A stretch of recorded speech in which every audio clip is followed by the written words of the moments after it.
My topic is about pain, and then after this, I will pray. My question is, how many of you experience pain? When we touch the branch of the rose, it's hurt, but it is beyond that, the pain that we experience. I think every one of us experience pain. Pain is the greatest teacher because it teaches us.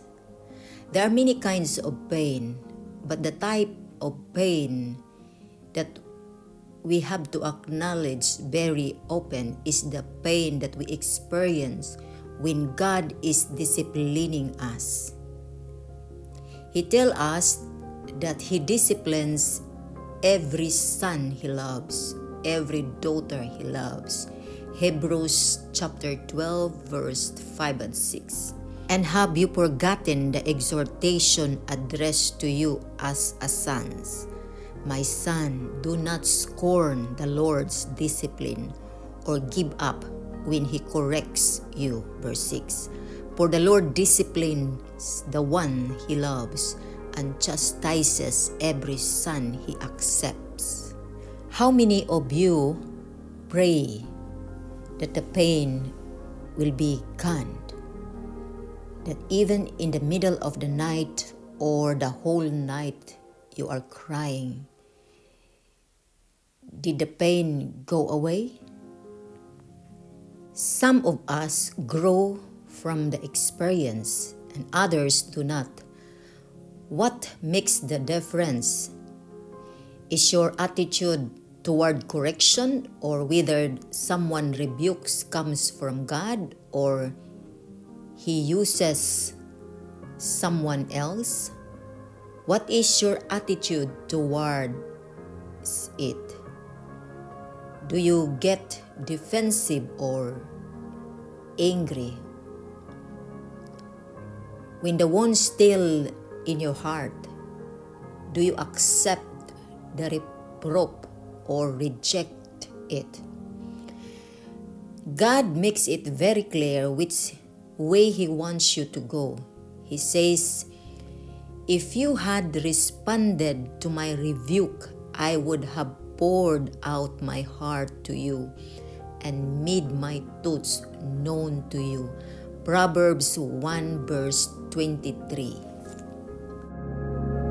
Then you will see, as the psalmist says, it was good for me to be afflicted so that I might learn your decrees. Give me understanding to learn your commands. Psalms 119 verse 71 to 73. Allow the pain of correction to be your teacher, that you will not do it again. Turn from any defensiveness and let the Lord pour His heart and His thoughts to you. Let us pray together. Gracious Heavenly Father, in the mighty name of Jesus, thank you that we know that your love is enough to correct me. Forgive me, Lord, for all my sins, for any hostile or negative attitude that I may have had when your correction came through others. Cleanse me from all unrighteousness, from any resentment or defensiveness that I may have toward those in authority. Teach me, Lord, to be under your role, so I might bring great honor to you as your daughter or son. Let me learn from my pain, then turn that pain into joy in the morning.